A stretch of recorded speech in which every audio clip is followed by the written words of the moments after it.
ওম নমো ভগবতে বাসুদেবায়। জয় শ্রীকৃষ্ণ। রাধে রাধে। শ্রীমদ্ ভগবদ্ গীতা এমন একমাত্র গ্রন্থ যা মানুষকে বেঁচে থাকার জন্য সঠিক দিশা দেখায়। ভগবদ্ গীতা জীবনে ধর্ম, কর্ম এবং প্রেমের পাঠ শেখায়। ভগবদ্ গীতার জ্ঞান মানব জীবন এবং জীবনের পরবর্তী জীবনের জন্য উপযোগী মনে করা হয়। গীতা হলো সম্পূর্ণ জীবন দর্শন, আর যে ব্যক্তি একে যথাযথভাবে অনুসরণ করতে পারে সেই ব্যক্তি সর্বশ্রেষ্ঠ হয়। ভগবদ্ গীতায় মোট 18টি অধ্যায় এবং 700টি শ্লোক আছে, যা সবার পক্ষে প্রতিদিন পাঠ করা এবং উপলব্ধি করা সম্ভবপর হয় না। সেই জন্য আজকের অত্যন্ত গুরুত্বপূর্ণ এই ভিডিওতে আমরা ভগবদ্ গীতার 121টি উপলব্ধি নিয়ে কথা বলবো, যেটা জানার পর আপনি শ্রীমদ্ ভগবদ্ গীতার প্রকৃত অর্থ উপলব্ধি করতে পারবেন। তাই আপনি প্রতিদিন এই ভিডিওটি রাতে ঘুমানোর আগে অথবা সকালে ঘুম থেকে ওঠার পর অবশ্যই একবার হলেও শুনবেন। তাহলে চলুন এগোনো যাক পৃথিবীর সেই মহা জ্ঞানের ভাণ্ডারের দিকে, যা ভগবান শ্রীকৃষ্ণ স্বয়ং নিজের মুখে বলেছিলেন। শ্রীকৃষ্ণ বলেন, এই সংসার আমারই তৈরি মায়া দ্বারা আচ্ছন্ন। এই সংসার আমার দ্বারাই সৃষ্টি হয়েছে। আমি এই সংসারের পালনকর্তা, আবার আমি সব কিছুর বিনাশও করে থাকি। আমি অতীত, বর্তমান এবং ভবিষ্যতের সকল প্রাণীকে জানি, কিন্তু বাস্তবে আমাকে কেউই জানতে পারে না। ভগবান বলেন, যেমন প্রকাশের জ্যোতি অন্ধকারেও ঝলমল করে, একই রকমভাবে সত্য ঝলমল করে। এই জন্য মনুষ্যকে সর্বদা সত্যের পথেই থাকা উচিত। মৃত্যু হলো একটি অটল সত্য, যাকে কখনোই পরিবর্তন করা সম্ভব নয়। যখন থেকে এই সংসারের নির্মাণ হয়েছে, তখন থেকেই জন্ম ও মৃত্যুর চক্র ঘুরে চলেছে। যেভাবে মনুষ্য তার পুরাতন বস্ত্র পরিত্যাগ করে নতুন বস্ত্র পরিধান করে, একই রকমভাবে আত্মাও পুরাতন জীর্ণ শরীর পরিত্যাগ করে নতুন শরীর ধারণ করে। এটাই হলো প্রকৃতির নিয়ম। এই কঠিন সত্যকে মেনে নিয়ে ভয়মুক্ত হয়ে বর্তমানেই বাঁচা উচিত। যারা প্রকৃত জ্ঞানী ব্যক্তি, তারা না তো মৃত ব্যক্তির জন্য শোক করেন, না তো তাদের জন্য শোক করেন যারা জীবিত আছেন। কারণ তিনি জানেন যে মারা গেছে সে আবার জন্ম নেবে, আর যে জীবিত আছে সেও একদিন নিশ্চয়ই মারা যাবে। ভগবান শ্রীকৃষ্ণ বলেন, মনের শান্তির থেকে বড় সম্পদ এই পৃথিবীতে আর কোনো কিছুই নেই। যে ব্যক্তি নিজের মনকে শান্ত রাখতে শিখে গেছে, তার থেকে বড় ধনী এই সংসারে আর কোথাও নেই। সময় কখনো মানুষের তৈরি পথে চলে না, মানুষকেই সময়ের তৈরি পথে চলতে হয়। একেই তো নিয়তি বলে। জীবন তখন কঠিন মনে হয় যখন আমরা নিজেকে পরিবর্তন করার পরিবর্তে পরিস্থিতিকে পরিবর্তন করার চেষ্টা করি। কর্মই হলো সব থেকে বড় ধর্ম। ভগবান শ্রীকৃষ্ণ গীতায় অর্জুনকে উপদেশ দিতে গিয়ে বলেছেন, মনুষ্য কর্ম করার জন্যই পৃথিবীতে জন্ম নেয়, আর কর্ম না করে কেউ ক্ষণকালও থাকতে পারে না। পরিণামের কথা চিন্তা না করে মানুষকে নিজের কর্তব্য পালন করে যাওয়া উচিত। ক্রোধ মানুষকে নরকে টেনে নিয়ে যায়। ক্রোধ করার জন্য মানুষের মন অশান্ত হয়ে পড়ে, আবেগের বশবর্তী হয়ে তখন সে নিজেরই ক্ষতি করে। ভগবান শ্রীকৃষ্ণ বলেন, মনুষ্যকে ক্রোধ এড়িয়ে চলতে হবে।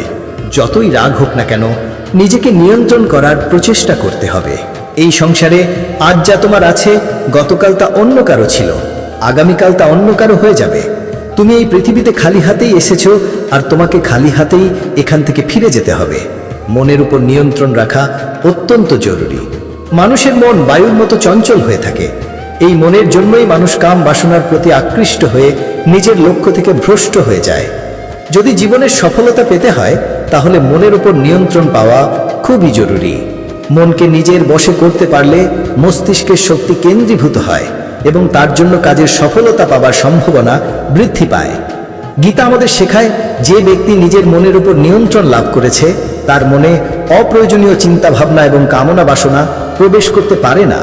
সে অকারণ ইচ্ছা থেকেও নিজেকে দূরে রাখতে পারে, আর তার সাথে ব্যক্তি নিজের লক্ষ্যকেও খুব সহজেই জয় করে নিতে পারে। নিজের মনের ভেতর থেকে খারাপ গুণগুলিকে পরিত্যাগ করার কথা বলা হয়েছে। ভগবদ্গীতায় বলা হয়েছে, দম্ভ, দর্পিমান, ক্রোধ, পারুষ্য, অজ্ঞনাতাস্য, পার্থ সম্পদ, অহংকার, রাগ, কঠোর বাণী এবং অজ্ঞানতা, এই সব থেকে মনুষ্যকে দূরে থাকা উচিত। সদ্গুণগুলিকে নিজের জীবনে ধারণ করা উচিত। এর ফলে জীবনে পরম শান্তির অনুভূতি হয়। শ্রীকৃষ্ণ আরও বললেন, জ্ঞানে সদৃশং পবিত্রমিহ বিদ্যতে, অর্থাৎ এই সংসারে জ্ঞানের মতো পবিত্র আর কোনো কিছুই হতে পারে না। শ্রদ্ধাবান লভতে জ্ঞানম, অর্থাৎ জ্ঞানের প্রতি জিজ্ঞাসা থাকলেই জ্ঞান লাভ করা যায়। জ্ঞান লব্ধা পরাং শান্তিময় চিরে, জীবনে শান্তি লাভ করার জন্য সাধনা নয়, বরং জ্ঞানের প্রয়োজন হয়। তিনি সমগ্র মানব জাতিকে উদ্দেশ্য করে অর্জুনকে বলেছিলেন, যদি মনকে বশে না করতে পারো তাহলে সেই মন তোমার চরম শত্রু হয়ে উঠবে। সদা সন্দেহকারী ব্যক্তি না তো এই জীবনে শান্তি পায়, না তো অন্য জীবনে। আর সেজন্যই তুমি সন্দেহের প্রবণতা থেকে দূরে থাকো। অধিক সন্দেহ করলে মনের সমস্ত শান্তি নষ্ট হয়ে যায়, আর ব্যক্তি ভ্রমের বশবর্তী হয়ে আপনজনদের সঙ্গে সব সম্পর্ক নষ্ট করে ফেলে। শরীরের সৌন্দর্য মনকে আকর্ষিত করে, কিন্তু স্বভাবের সৌন্দর্য হৃদয়কে আকর্ষণ করে। সেই জন্যই মনুষ্যের স্বভাব সর্বদা নির্মল হওয়া উচিত। কে কি করছে, কেন করছে এবং কিভাবে করছে, এসব থেকে যত দূরে থাকবে ততই তুমি সুখে থাকবে।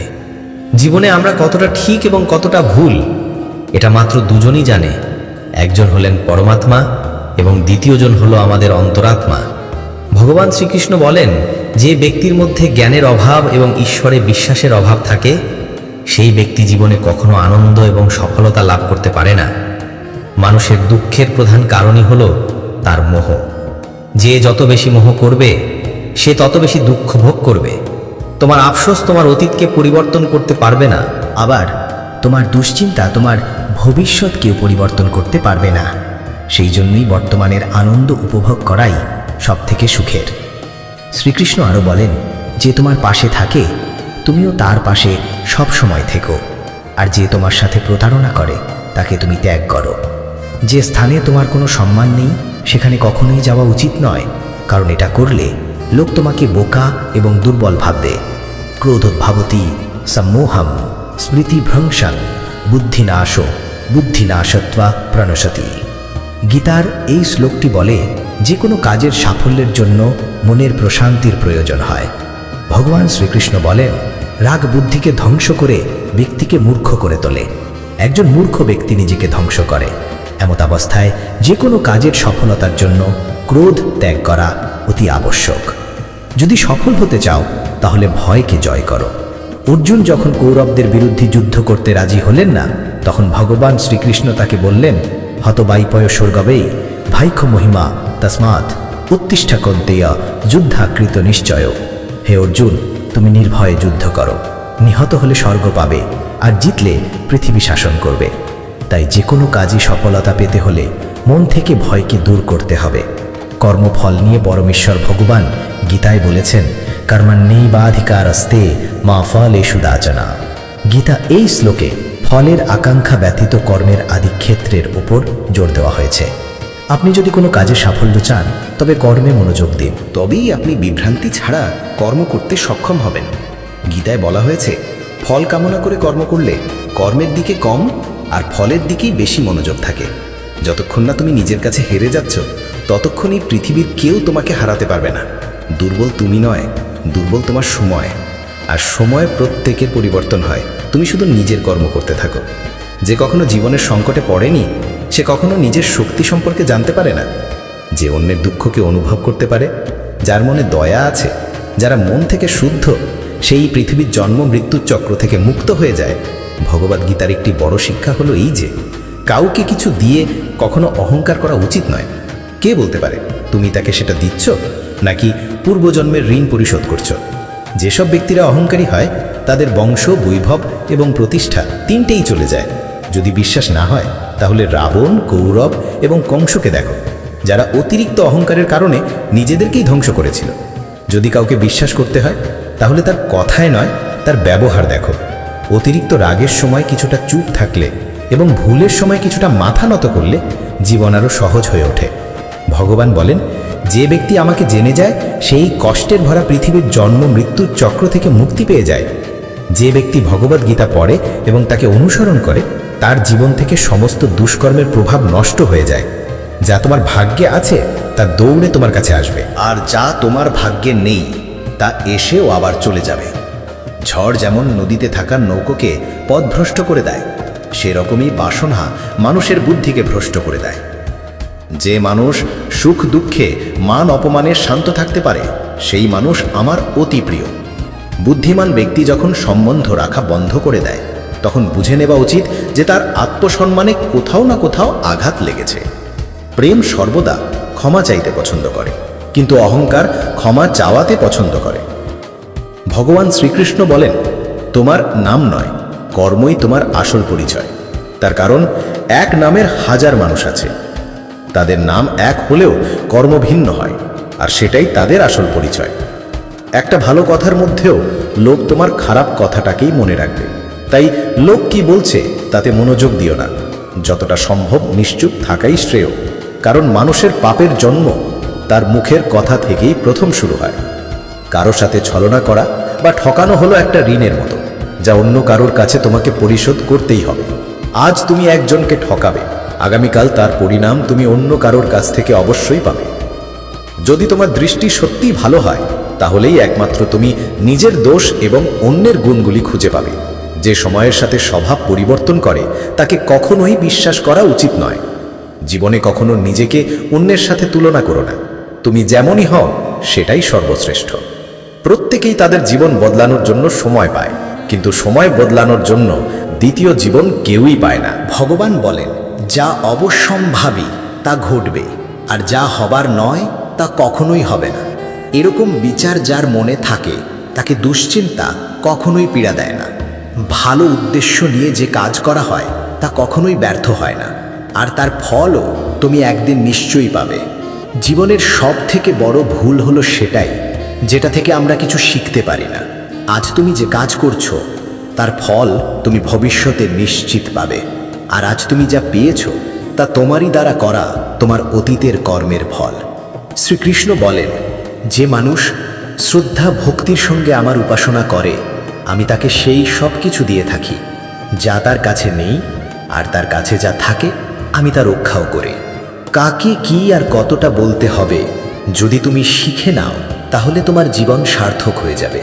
যদি জীবনে কখনো সুযোগ পাও, তাহলে স্বার্থ ত্যাগ করে সাহায্য করে দিও, কিন্তু কখনোই স্বার্থপর হয়ে এড়িয়ে যেও না।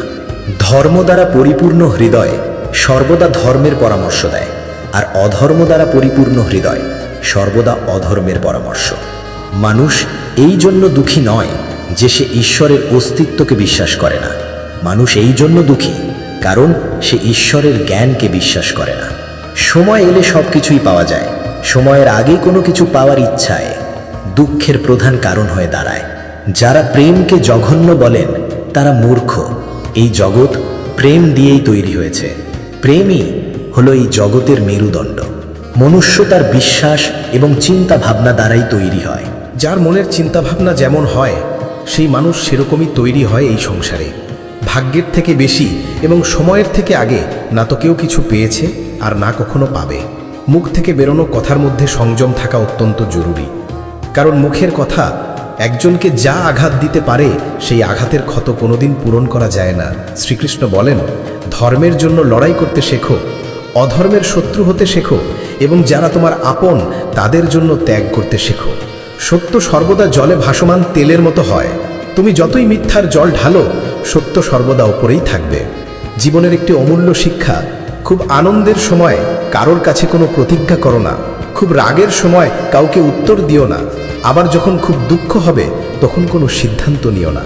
যদি কোনো মনুষ্য সমগ্র জগৎকে জেনে যায়, সমগ্র সংসারকে জেনে যায়, কিন্তু সে নিজেকে না জানতে পারে, তাহলেও সেই মানুষ নির্বোধ থেকে যায়। যদি কেউ তোমাকে প্রত্যাখ্যান করে, তাহলে দুঃখ করো না, কারণ বাস্তবে সে তোমার মূল্য বোঝেনি। যে সম্পর্ক তোমাকে কাঁদিয়ে দেয়, সেই সম্পর্কের থেকে গভীর সম্পর্ক আর কোনো কিছুই হয় না। আর যে সম্পর্ক তোমাকে কাঁদার জন্য ছেড়ে দেয়, তার থেকে দুর্বল আর কোনো সম্পর্ক হয় না।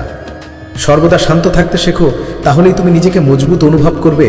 উত্তপ্ত লোহাকে গরম অবস্থায় যে কোনো রূপে পরিবর্তন করা যায়, কিন্তু ঠান্ডা হয়ে গেলে সেই লোহাই অনেক বেশি মজবুত হয়ে যায়।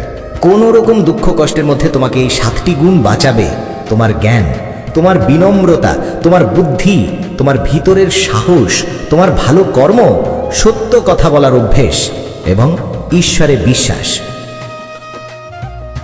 যখন কঠিন সময় আসে তখন ব্যক্তি একা হয়ে যায়, কিন্তু এটাও সত্য যে সেই কঠিন সময় ব্যক্তিকে আরও মজবুত করে দেয়। যে তোমাকে সম্মান দেয় তাকেও তুমি সম্মান দাও। কারো সামর্থ্য দেখে তার সামনে মাথা ঝোঁকানো ভীরুতার লক্ষণ। তোমার সামনে যত বড় কঠিন পরিস্থিতি এসে পড়ুক না কেন, একটা কাজ করবে: নিজের সব কিছু ভগবানকে সমর্পণ করে দাও।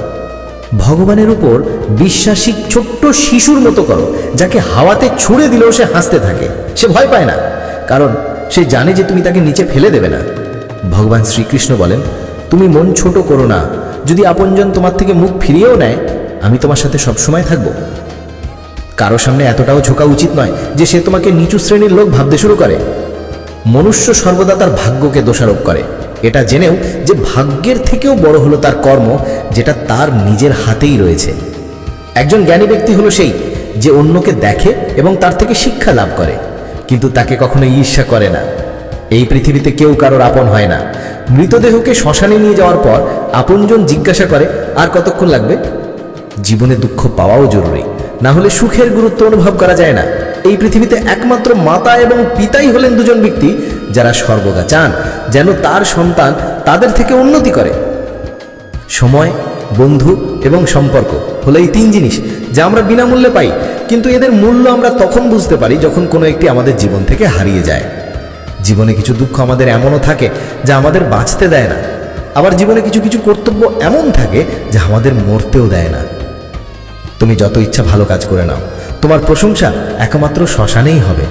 যদি তুমি কোনো ব্যক্তিকে একবার ক্ষমা করে দাও তাহলে তুমি জ্ঞানী, যদি দ্বিতীয়বার ক্ষমা করে দাও তাহলে তুমি নরম মনের মানুষ, কিন্তু যদি তুমি সেই ব্যক্তিকে তৃতীয়বারও ক্ষমা করে দাও তাহলে তুমি এই দুনিয়ার সব থেকে বড় মূর্খ। এই জীবনের সব থেকে দামি জিনিস হলো বুদ্ধি বিপর্যয় ঘটে এবং কর্তব্যে অনীহা আসে, তখন বুঝবে তমগুণ প্রাধান্য পেয়েছে।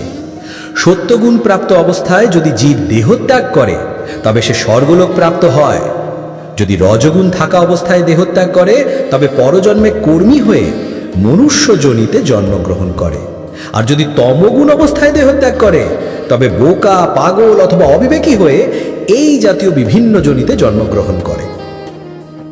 হে অর্জুন, আমি অব্যক্ত রূপে সমস্ত জগৎব্যাপী আছি, সমস্ত জীব সকল আমাতেই অবস্থিত, কিন্তু আমি তাহাতে নই।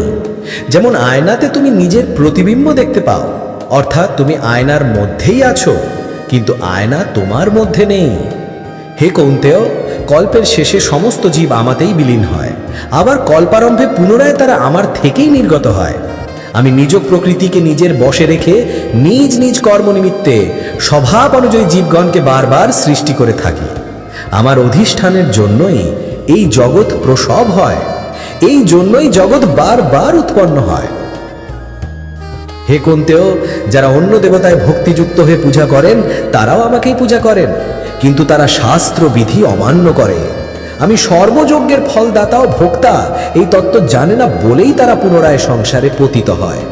যারা দেবগণের পূজা করেন তারা দেবলোক, যারা পিতৃগণের পূজা করেন তারা পিতৃলোক, যারা যক্ষ রক্ষাদিকের পূজা করেন তারা ভূতলোক প্রাপ্ত হন, কিন্তু যারা আমার ভোজনা করেন তারা আমাকেই প্রাপ্ত হন।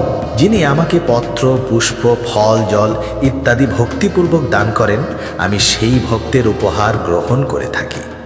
বিষয় চিন্তা করতে করতে মানুষের তাতে আসক্তি জন্মায়। আসক্তি থেকে কামনা, কামনা থেকে ক্রোধ, ক্রোধ থেকে মোহ, মোহ থেকে স্মৃতিভংশ, স্মৃতিভংশ থেকে বুদ্ধিনাশ, আর বুদ্ধিনাশ হলেই বিনাশ ঘটে। কিন্তু যার ইন্দ্রিয় প্রসন্ন, চিত্ত এবং বুদ্ধি ঈশ্বরে স্থিত, তিনি অমৃত লাভ করেন। আর যিনি অযুক্ত, যার চিত্ত ঈশ্বরে সমাহিত নয়, তার আত্মা বিষয়ক বুদ্ধিও হয় না। যার আত্মা বিষয়ক বুদ্ধি চিন্তা নেই, তার শান্তিও নেই। আর যার শান্তি নেই, তার সুখ কোথায়? আমাদের মন সকল ইন্দ্রিয়কে পরিচালনা করে। যখন ইন্দ্রিয় সকল মনের অধীন এবং প্রজ্ঞাবান, যার ইন্দ্রিয় সকল বিষয় থেকে নিবৃত হয়েছে, তার প্রজ্ঞা প্রতিষ্ঠিত হয়েছে বলে জানবে। যেমন নদীর জল সমুদ্রে প্রবেশ করে বিলীন হয়ে যায়, তেমনি আত্মাবান ব্যক্তিতে বিষয় সকল প্রবেশ করলেও তাতে চিত্ত বিক্ষিপ্ত না হয়ে স্থির থাকে। এরূপ স্থির আত্মাবান ব্যক্তি শান্তি লাভ করে। কিন্তু যিনি ভোগ কামনা করেন তিনি শান্তি পান না।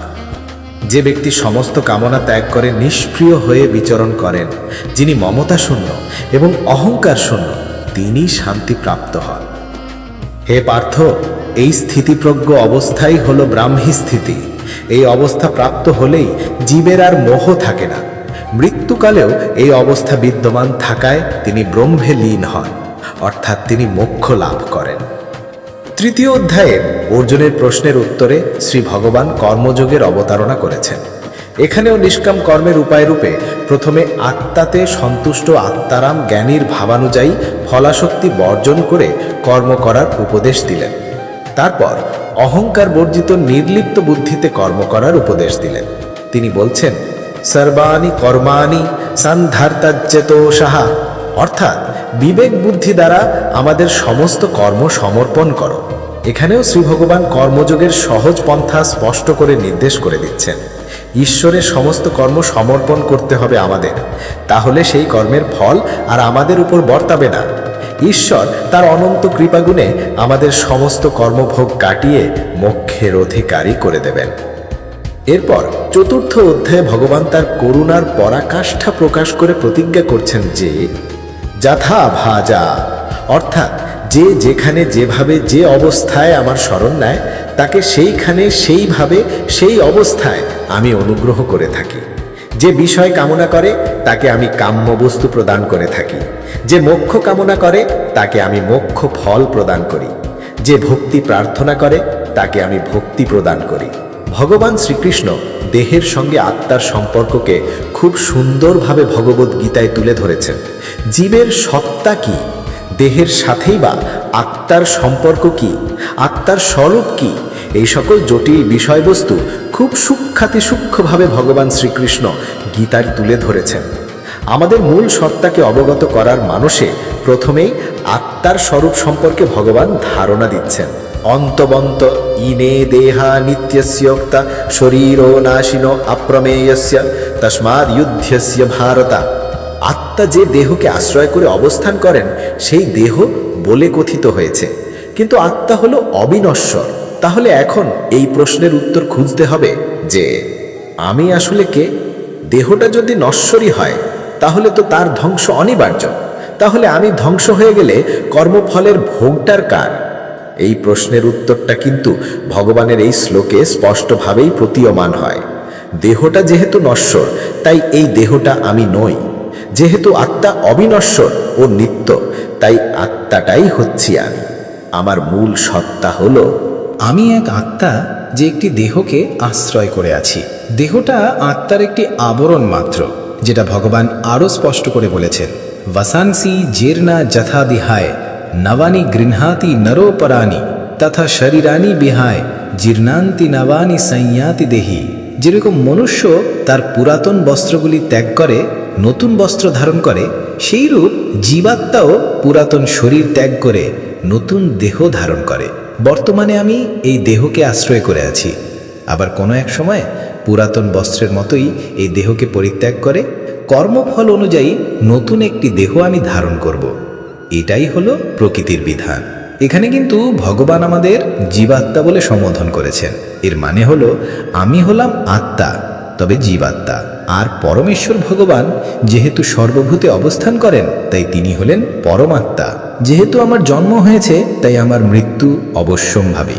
কিন্তু জন্ম ও মৃত্যু কোনো সৃষ্টি বা বিনাশ নয়। গীতার ভাষায় এটা দেহ পরিবর্তন করার একটা নিয়ম মাত্র। জাতশ্চাহি ধ্রুব মৃত্যু ধ্রুবম জন্ম মৃতশ্চ চ তস্মাৎ পরিহার্যার্থে না ত্মাম সচিতমার্হসি। যার জন্ম হয়েছে তার মৃত্যু নিশ্চিত, আবার যার মৃত্যু হয়েছে তার জন্ম হওয়াও নিশ্চিত। সুতরাং যা অবশ্যম্ভাবী তার জন্য আমাদের শোক করা উচিত নয়। এটি হলো ভগবদ গীতার সব থেকে বড় উপলব্ধি। যারা এই শরীরকে সর্বস্ব বলে মনে করেন তারাই কেবল দুঃখ ভোগ করেন, কিন্তু যারা জানেন এই শরীরটা আমি নই, আমি জীবাত্মা, আমার বিনাশ নেই, তারা কখনো কোনো কষ্টে ব্যথিত হন না বা অধিক আনন্দে প্রভাবিতও হন না। আমাদের জীবনের সব থেকে কটু সত্য হলো এটি যে আমরা সর্বদা সুখের জন্য চেষ্টা করি কিন্তু আমরা দুঃখ পাই। আমরা প্রেম কামনা করি কিন্তু আমরা হতাশার সাথে মিলিত হই। আমরা জীবন কামনা করি কিন্তু আমরা জানি যে আমরা প্রত্যেক মুহূর্তে মৃত্যুর দিকে এগিয়ে যাচ্ছি। প্রত্যেক ব্যক্তি সুখ লাভের জন্য ফলপ্রসূ কাজে নিয়োজিত থাকে কিন্তু তৃপ্তি পায় না। পরিবর্তে এই ক্রিয়াকলাপগুলি কেবল দুঃখকে আরও বাড়িয়েই তোলে। ফলে এই পৃথিবীতে কার্যত সবাই অসুখী। কেউ কেউ নিজের শরীর ও মনের দুঃখে ভোগে, অন্যরা তাদের পরিবারের সদস্য এবং আত্মীয়দের দ্বারা যন্ত্রণা প্রাপ্ত হয়। কেউ কেউ ধনসম্পদের অভাব ও জীবনের প্রয়োজনীয় জিনিসপত্রের ঘাটতিতে ভুগছেন। বস্তুগত মানসিকতার লোকেরা জানে যে তারা অসুখী, কিন্তু তারা মনে করে যে তাদের সামনে থাকা অন্যরা সবাই সুখী এবং তাই তারা বস্তুগত বৃদ্ধির জন্য ছুটতে থাকে। এই অন্ধ সাধনা চলে বহুকাল যাবৎ, তবুও সুখের দেখা নেই। এখন যদি মানুষ এটা বোঝে যে ফলপ্রসূ কাজে লিপ্ত হয়েও কেউ কখনো সুখ অর্জন করতে পারেনি, তাহলে তারা বুঝবে যে তারা যেদিকে ছুটছে তা বৃথা এবং অর্থহীন, এবং তখন তারা আধ্যাত্মিক জীবনের দিকে ফিরতে পারে। যাদের বুদ্ধি আধ্যাত্মিক জ্ঞানে স্থির হয়ে গেছে তারা বোঝে যে ভগবানই সব কিছুর পরম ভোগদাতা। ফলস্বরূপ তারা তাদের কর্মের ফলের প্রতি আসক্তি পরিত্যাগ করে তার কাছে সমস্ত কিছু নিবেদন করে এবং তার করুণা হিসেবে যা আসে তা নির্মলভাবে গ্রহণ করে। এটি করার ফলে তাদের কর্মগুলি কর্মিক প্রতিক্রিয়া থেকে মুক্ত হয়ে যায়, যা একজনকে জীবন ও মৃত্যুর চক্রে আবদ্ধ করে। বন্ধুরা, আমি আশা করব এই ভগবত ভক্তির উপর উপলব্ধিগুলি শুনে আপনি শান্তি লাভ করেছেন।